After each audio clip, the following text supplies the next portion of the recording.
இட்லி தோசை கோழிக்கிட்ட பொரியுண்டை ஆயப்பயம் தோசை கோழிக்கிட்ட எல்லாம் எண்ணெயில அப்படியே சொல்றாங்க. ஏன் பழம் தினுசு என்ன பழம்? ஆப்பிள் பழமா? ஆப்பிள் ஒரு பழமா? திராட்சை பழமா? அதை விட ஒஸ்தி. முந்திரி பழமா? அதை விட ஒஸ்தி. மாதுளம் பழமா? அதை விட ஒஸ்தி. கொய்யா பழமா? அதை விட ஒஸ்தி. அன்னாச்சி பழமா? அதை விட ஒஸ்தி. சாத்துக்குடி அதை விட பழமா? ஒஸ்தி. என்னதான் பழம்? அந்த பழம் இலையில வச்சாங்க சாப்பிடும்போது ரொம்ப டேஸ்டா இருந்துச்சு. சரி. அந்த நேரம் தான் கரண்ட் ஆஃப் ஆகி போச்சு. என்ன பழமா? அந்த பழம் பேரே மறந்துட்டேன். என்னதான் பழம்? அந்த பழம் பேர் தான் சப்போட்டா. அந்த பழம் பேரு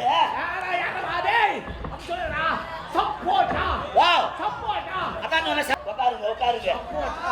ஒரு நாளைக்கு ஒரு பலகாரம் சரி வகையா செய்து போடுறாங்க. சரி. செய்யாத பலகாரமே இல்ல. இல்ல. நானும் டெய்லி சாப்பிட்டுங்கிறேன். சரி. எங்க மாமியார் வீட்டுல இருந்து எங்க வீட்டுக்கு கிளம்புறேன்.